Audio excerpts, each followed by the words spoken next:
Welcome back for part 2 of Candid with Kannyn, featuring Colby, Kannyn's husband. In this episode, Colby and Kannyn share where they see Ambiance going in the next 5 years and their favorite family stories.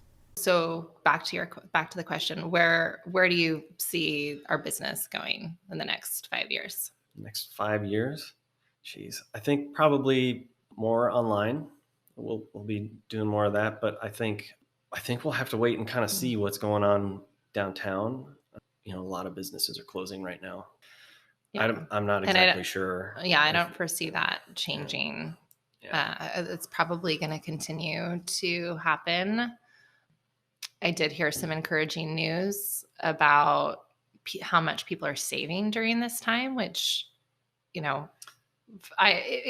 me feel good because, I know this isn't true for everybody, but we have the highest savings rate that I think we've ever had. It's over 15%, and it ends up being trillions of dollars, which just means that there are a lot of people in a very good position, so that when things are able to open up safely, that I do think our economy will start moving in a healthy direction.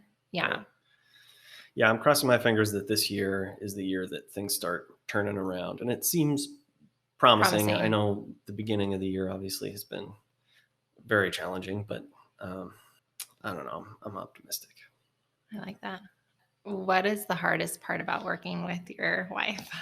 I think this isn't a loaded question. No, I mean, I think I kind of mentioned it earlier, but the overlap of everything, like nothing is separate anymore. It's not like, well, Colby's got his job that he goes to and does that independently of me. It's all one thing, and navigating all of the day-to-day things mixed in with work things and, kid things, animal things. Like, it's all that sometimes can be challenging because, like maybe I'm irritated about something that happened with the kids, and then I bring that into work, and I don't know, stuff like that. What do you like most about being self-employed? I like the freedoms in some ways, and other ways, like, in other ways it's more difficult, and I'm maybe less freeing, because you get a phone call in the middle of the night that, Sentinel Security is, has an alarm that's going off or whatever. Or on a Saturday afternoon. But, right. Yeah. So there are limitations there, but I also like the idea of being self-made in a way, like building something of your own, like you have ownership of that, it's your thing. Yeah. I would say for me, it would be being able to travel together, because that was like the first few years of Asher's life and like half of Hayden's life, just because you were going to school and working nights when we had Hayden, and we didn't really see each other. We were like passing ships in the night. Like, you'd drop Hayden off with me at work and you'd go to work, and then I'd be with Hayden a couple hours, and then we'd go home, and we'd be asleep by the time you got home, and then we'd do it all over the next day. So since you decided to come help run the stores and be partners, then I feel like, if we want to take a trip, we can just say, well, we're going to just schedule this time off together. Yeah. You don't have to get it approved by a boss or like work it around. I can't do it this time because I have this thing going on. Yeah. You should tell people a little bit about how we started, because I think, obviously we've come a long way, but I mean, when I first bought Ambiance, I took out that SBA loan, and I think my dad was still helping me out every month. And we lived in a studio. Was it a studio? It was. Yeah, it was a house that had Victorian that had been broken up into several apartments, but it was probably 400 square feet, 300 square feet. It was tiny. It wasn't even, and there were very few places where you could stand all the way up. Yeah. And it was $700 a month. Hayden came along, and so we moved into a bigger 2-bedroom, but it was we should maybe clarify, like when Kannyn got pregnant with Hayden, I was still in college, and we were living together, and we had Hayden at the Children's Center at Cal Poly, and I was waiting tables at night. And Kannyn was running the store. So I would wake up in the morning, get Hayden ready, and take him to school with me to Cal Poly and drop him off at Cal Poly. And then I'd go to class all day and Kannyn would be working. And then I would pick Hayden up, bring him into Ambiance where Kannyn would continue to work with Hayden as a baby. And I would go to work at Big Sky Cafe all night and then come home and do homework and then rinse and repeat. So those were long days. Yeah, but it was also when we had Hayden, like the first few months of having him, you and I talk about this. It was some of the most magical time. Oh, for sure. Together. Yeah. I mean, we had nothing, and those are some of the happiest memories I have of my entire life. Yeah, we lived in a dump. There was mold growing in all the closets and all of the kitchen cabinets. And so one of our friends, because I was pregnant, went and painted everything before we moved in. It was growing like through the wall. It was pretty bad. And we had termites so bad in the house that I remember in the laundry room, like I actually stepped through the floor once. It happened in the bathroom too. And then I had to like freak out on them for them to fix it. And then we had fleas. Oh, man. Well, that was our own fault though. Well, was it because our cat was an outside cat? We had fleas in the house and we had hardwood floors. I remember calling the exterminator and he's like, yeah, I'll come out to spray or whatever. And he's like, you have hardwood floors. How's that even possible? How do you have fleas? We're like, we don't know. we had to bomb the house. I remember I would wake up. I would wake up and like run across the the house. Lift your legs up and make sure you didn't have. You couldn't wear like any pants because you have to check. It was so gnarly. And then I remember there was one in Hayden's hair, and I like had a full meltdown. He's a baby. And then so finally we I think we rented a hotel and bombed it at like 3 times. Oh man. It was like, I didn't realize this, but they're like dirt fleas. Mm-hmm. And they were coming from underneath the house. I mean, that house should be condemned. That house should be torn down and rebuilt. Yeah. And then we moved across the street and it was a similar house, like a little 2-bedroom, 1 bath. And it was so cute though. It was nice. It was a really nice house. And the owner was super funky. He lived behind us. Brian, he was so nice. Yeah, he loved Hayden. And then we had Ash, and we had 1 bathroom, and there were 4 of us living in the house. We decided that we should probably find something bigger. Yeah, and we put everything we had into buying our first house. We bought our first house, 3% down, literally every single penny. I remember thinking, what if I lose this check as I'm going to the I think of title office with like this cashier's check? I was like, oh my God, this is everything I have. Yeah. And and wondering like, how are we going to do this? Because it was double what we were paying rent before. And it's figured it out. Yeah. Well, I just, I'm a big believer in The Secret. Like what you think about you bring about that everyone makes fun of me for right now. But, I think every time we've taken a risk, even if it didn't work out, we learned so much in that. And most of the time it did, like when we bought that house, you and I were both really nervous and we there was never a single day that I was worried about making our payment or, it was empty for a long time because we couldn't afford furniture. But yeah, it's been an amazing journey. Mm-hmm. So what advice would you give to a young couple about to have their first kid? I was really nervous about being a dad. Probably more than most. I don't know how nervous. I mean, my friends were nervous, when they were about to be dads. But someone said to me once. So I asked a lot of people, like who were parents, fathers in particular, tell me about this dad thing. How does it work? Like, what do you do? And I think the best advice I got was probably the simplest, and it wasn't even really advice. It just calmed me. And he said, well, I don't know, but it'll be the best thing you ever do. And he was right. And I think when I thought about it that way, it was less I was less focused on worrying about making mistakes as a parent and more focused on like, okay, I can do this. This is, yeah, it's probably going to be great, and it is. It's great. It's the hardest thing and the best thing. Mm-hmm. And the hardest because raising another human being to be a good human being is a lot of responsibility. It is a lot of responsibility. I kept thinking, when they're babies, they're so easy. I love babies. And then when they become toddlers, they're so busy. And so it's exhausting. And then I was like, oh, it's going to get easier as they become a teenager. No. I think, it gets, it's like you said, it It's just more changes. It's way more complicated. Yeah. So when you have a baby or a toddler, even for a lot of reasons, you're basically you're taking care of basic needs, like they need to be fed, they have to change the diaper, you got to make sure they're not crying, nap time, stuff like that.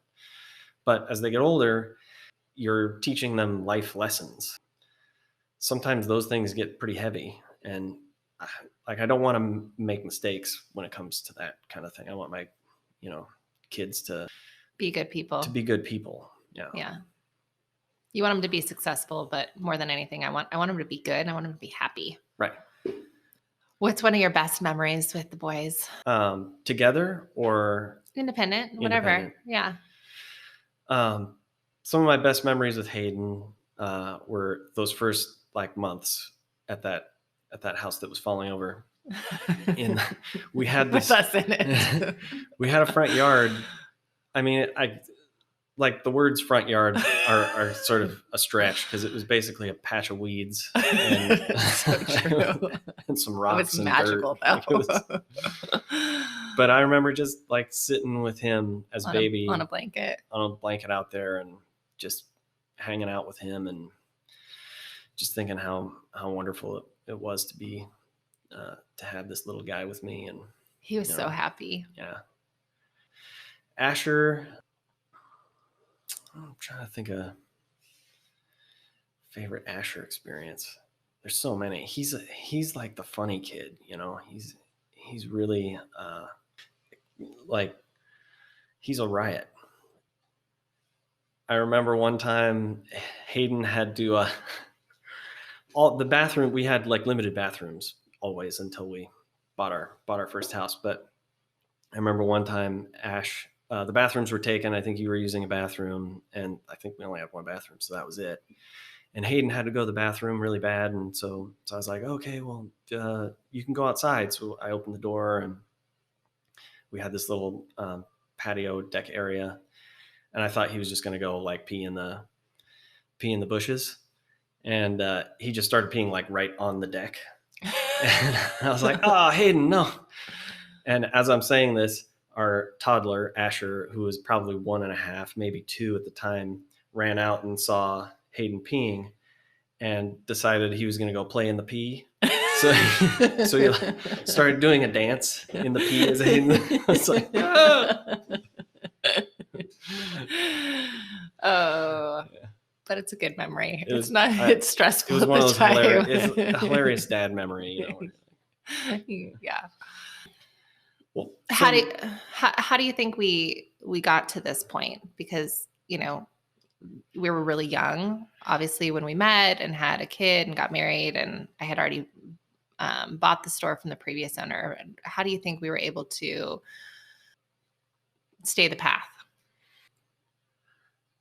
Giving up would have been really easy to do at any point. Many times. Many times I thought about it. And I'm pretty sure I debated it. And I'm pretty sure I asked my dad a couple of times. So there was lots of times where, but I think, for us, just having to go back to the grit thing, just saying, this is really hard, but it's not always going to be hard, and we can figure it out. So having the confidence to know that sometimes you just have to get through it. And on the other end, once you've gotten through all the difficult stuff, you're often in a better place than you would have been had you quit. Right. I think, I think we took it, I think taking it a day at a time, I think we as humans try to look at long-term, if we're in a bad place with our business or with our job or even with our marriage, Like, I think that we tend to imagine that that's how it's always going to be. But I think if you take it a day at a time, things do change. We've gone through like definitely lots of ups and downs. I forgot about, we opened that vintage store together. In retrospect, we shouldn't have opened up retrospect. That was probably one of the hardest. That was that was hardest a times. failed experiment that really, I mean, but we tried to work together then, and we weren't as successful. It was very hard for us. I mean, we had a lot of other things going on. I was still at Cal Poly at that time, and Working Nights at Big Sky, and so it was. And we had a 2-year-old. We had a 2-year-old. Yeah, it was not the same scenario. Yeah, I mean, I remember after we closed that, you couldn't even take a paycheck home. No, I let go it was when the recession hit, like 2009, maybe. No, it was more like 2007, 2008. No, because Hayden was born in 2007. So he was like 2. It must be 2008. Well, but we had opened up retrospect, I think, the beginning, right as the recession was coming. And we had it open for about 2 years. And then we moved the store across the street. Yeah. Remember, we tried to which was a great thing, honestly. Yeah. We tried to redo those floors by ourselves. Do you remember that? And we hired that guy. It was a disaster. That we found at Home Depot to help us. And he asked for cash every day when he was done. He showed up the next day drunk. Yeah, it was. Oh man, that was quite an adventure. Yeah, but yeah, I mean, I think that sometimes the worst ideas end up being the best ideas, and sometimes the worst ideas are just a bad idea. Mm-hmm. I'm definitely, like you said, an entrepreneur. Watching my parents be self-employed, I have a high tolerance for risk, and I think that you're a lot more level-headed when it comes to that stuff. So we do tend to balance each other out. I think that you have pulled me from walking off the cliff multiple times. But yeah, I think life, there's a guy I like to listen to, and he says, like there's a lot of suffering in life, but how you respond to that suffering really defines how you live your life. And I think finding a way to reframe it so that it's not, the difficulties and the struggles aren't ruining your day-to-day. They're just a problem to be solved, or an obstacle to overcome, or something to try to process. Like Sisyphus pushing that rock up the hill. Yes. So you take ownership of it. Yes. I wouldn't change it. I'm a very spiritual person, and I thank God every day that we are able to live the life that we live now. And I think about all the time how, had I given up along the way at any moment, I wouldn't be where I am. And I think I had to get through, and we had to get through every single one of those challenges to get here. Yeah, I'm grateful for them in a lot of ways. I think they've made me who I am and made you who you are. And I like both of us. So I think we're doing something right. You're stuck with me. What do you think makes a strong marriage? Well, there's a lot of things.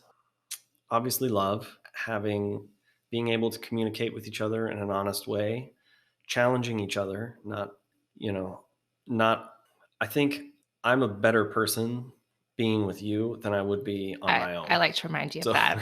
So you remind me of that often. I think, if you're flying solo, your ideas, which sometimes your ideas, and by your, I mean everybody's, mine included, sometimes you have some crazy thoughts, right? And having someone there to say, that is insane, is a good thing. As difficult as it is to hear sometimes, but sometimes that's what you need to hear, and it, allows you to compromise and think about the world in a different way. How do you balance your own personal needs or desires with like having a family and running a business? I think that's a really tricky balance. And I think in some ways, sometimes we get stuck in these positions where something is going to be suffering, there are times in life when we need to focus more on the business, and then our family life suffers a little bit. And so there's always a little bit of a trade-off. It's kind of, it feels like it's impossible in some ways to balance everything perfectly all the time. So I think being aware when one thing is suffering and then dialing back something else to help sort of focus on the thing that needs a little more help, which is a really difficult thing to do. I want you to be able to do things, like I want you to be able to go to dinner with your girlfriends and, do other, when that's like allowed. when you're allowed to do that. When right. that's allowed. That's a little easier now because there's really not a lot of options.